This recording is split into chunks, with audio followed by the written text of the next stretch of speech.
What's going on, guys? So episode 4, this is going to be me working on my Johnson 6 horsepower motor. It needs a fuel pump replaced and also new lines, but luckily the impeller works and everything's running good. So it was all going great, but then I decided to hit a rock with the propeller. So it also needs a new propeller because the current one looks like this. And but as you can see here, I have my John boat on campus with me right now. It's the summertime, so school's out, but I'm still in my apartment. I go home on the weekends, but I'm trying to do as much fishing as possible, so I've been keeping my John boat out here. But I hope you enjoy this video on how to repair a 6 horsepower Johnson.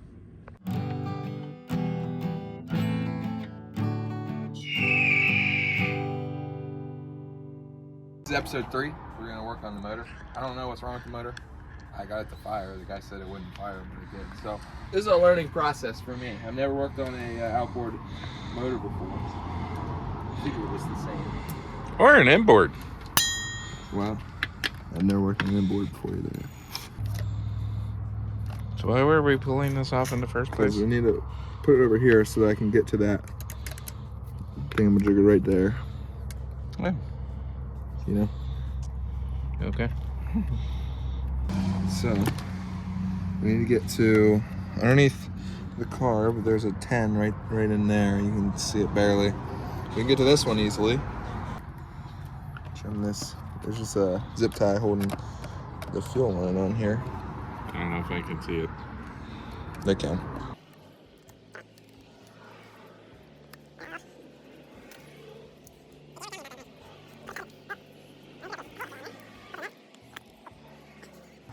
This is where you gotta be careful not to pull your piece out. So I'm just gonna cut it closest here because it's such an old line.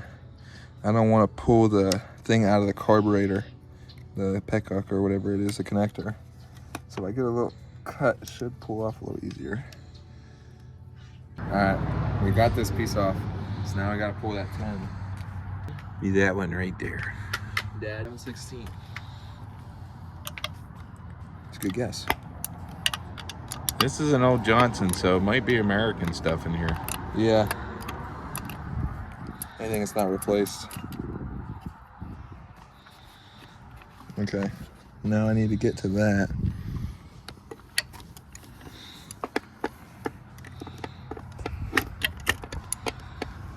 What am I hitting on? I can't quite get a grip on it. Now this is nice. We need to pull this assembly off here. Or I can't seem to do it.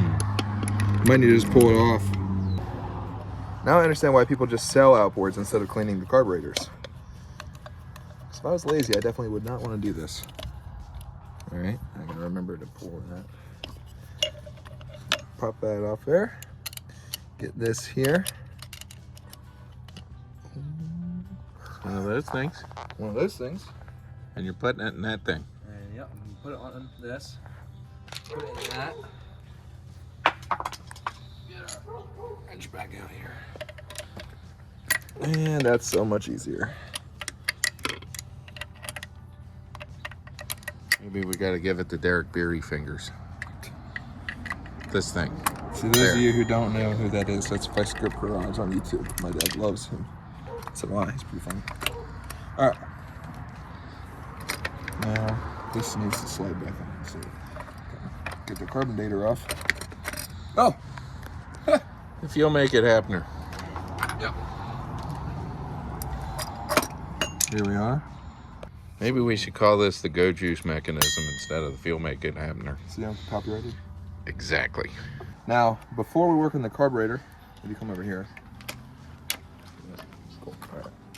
Before we work on the carburetor, you can see down in here the fuel connector. We're gonna remove this because I'm putting a new one on. So I'm sure it'll have the same, I have to go through the same process we just went through with the last one. But pull a zip tie here. It's a pretty official, ow! Oh, that hurt. Did you cut yourself? No, it clicked me. Ah. All right, So we gotta pull this here, and we could probably pull the whole unit out, and then, you know, just like that.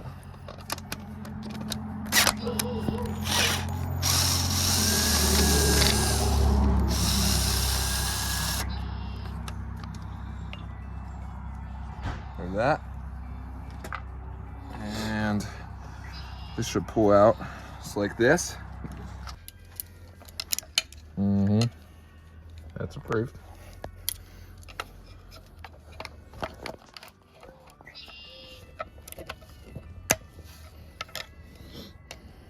Pair of vice grips. Get everything done. Oh, holy nuts. All right, there we go. Take that out, and we're gonna cut to the new one. As you can see, here's the new fuel piece, and this is how boat ones work. So there's a little thing right here that allows the fuel to come out, and you stick it in, and then they click together like that, and then it makes the fuel maker happen or happen. And then you make babies. No, probably just gonna get pissed off again. Yeah. Should be interesting, right? All right, so you can see right here, I have this little C-clip, and right now I'm trying to attach the shaft of the choke. So this will allow me to pull that black piece of plastic in and out, and turn the choke on and off. But it's a really tiny little C-clip, and they always seem to fall, get lost, and that's exactly what happened. I dropped this little C-clip earlier, and it fell into the engine well, and I could not find it anywhere. But in this video, this is take number 3 or something, I don't know, I was able to use those needle nose pliers and pinch it onto where it's supposed to be clipped, like that. It chokes. The Victor. So do you have to make any adjustments to the fuel line since you changed that connector at the top of the motor? Like the other fuel line? The female side to the but it's okay, fuel line? I have that too, so I can just easily switch that one out. You forgot to put that brass washer in there in your carburetor, didn't you? No, it's right here. It's on there. These ones are for on here. I was trying to remember, I saw an extra one just sitting around in there. I thought, uh-oh. Did I forget something? Nope. Nope, we're okay. It'll be nice having this clear line here. We'll be able to see if the fuel pump's actually working.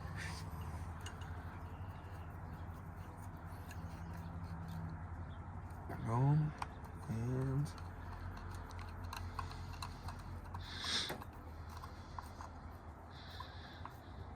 boom. Right. Good. All right, so as you can see in this line here, it's only about a quarter full. My dad noticed it was completely empty before when it went to start. And now when you go to start it, of course now it's gonna make me a liar.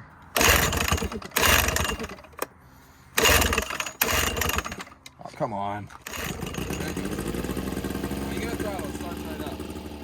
But it's running out of fuel inside here, so there's no use in adjusting the car. Because it's just coming out of fuel. This is your shut-off switch. So, fuel pump's bad. There you go. Now we know. So we lied about quitting the tape earlier, so Well, now we're done. now we're done. But we found the issue. Yeah, that's nice. Alright, so I just bought this fuel filter on Amazon to replace the fuel filter right here, or not filter, sorry, pump, because of this pump, the diaphragm died, and so it isn't pumping gas anymore. So I got to pull this one off here and put the new one on. Also, I bought a fuel filter at Advanced Auto Parts so that we don't have to worry about particles going through the line and damaging the engine. Oh. So do you think you'll be able to pull that off? Nope. Yeah, I guess so. So, what we're gonna do, we got the old fuel maker happener, and here's the old gasket. It's good quality right there. Right here. Assume that's like the vacuum or whatever. And then here's a new gasket. So we take the old screws. It's gonna be tight. T-I-T. Tight. Of course. This one's just gotta be slightly different. How so? It's oriented different than this one was. This one is oriented. You might be able to steal the back, actually. All right.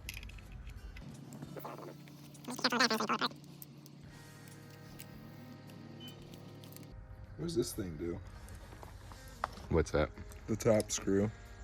That I couldn't tell you. I'm not sure. Maybe somebody can put it in the comments what that screw does.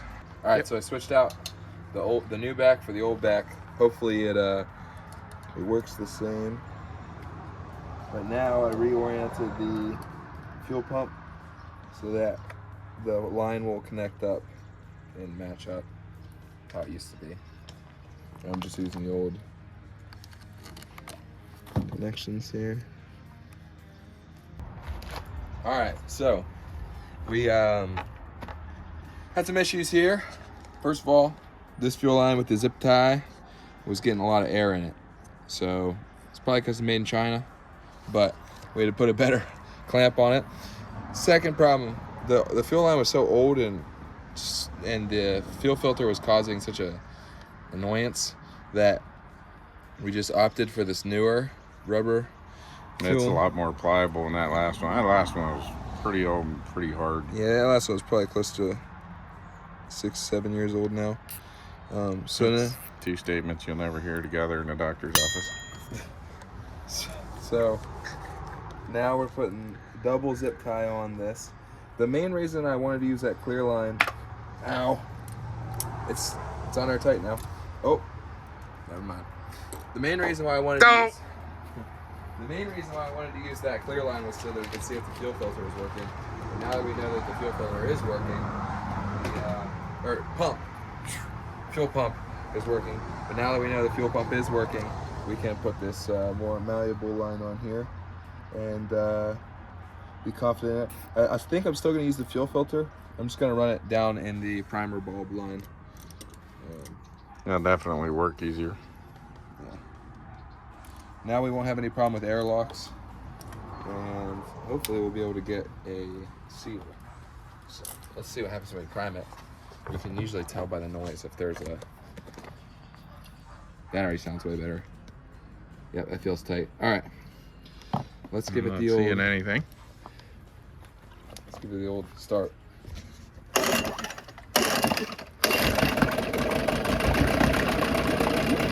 So it's a lot quieter in the water, but as you guys can see here, this water, the impeller's working, which is really good, because that means that I don't have to do that. That's something I don't have to work on now. Here's another lesson. So this is your carb adjustment. Go larger to give it more fuel, so it doesn't try to run away from it. What you want to do is you want to try and slow your idle down, so where it's just idling.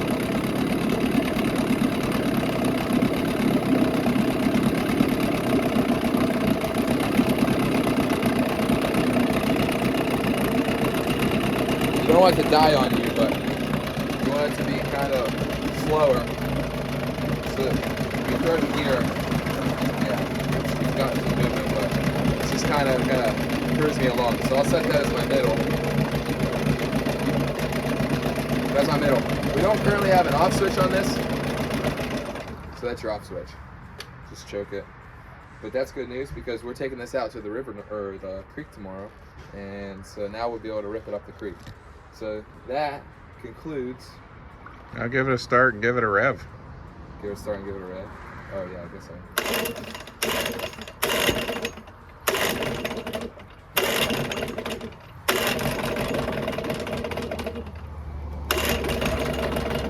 I'm gonna turn your idle up a little bit. Yeah, maybe I idled it too far.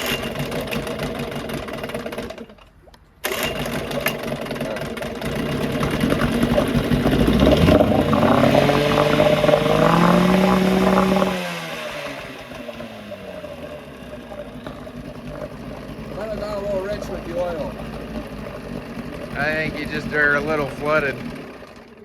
That could be too. I like that right there. But guess what? No more skeeters.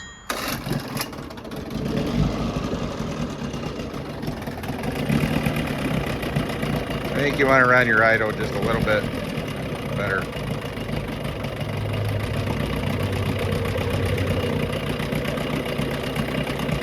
That could be all right, I think. And put it in gear and give it throttle. See what happens.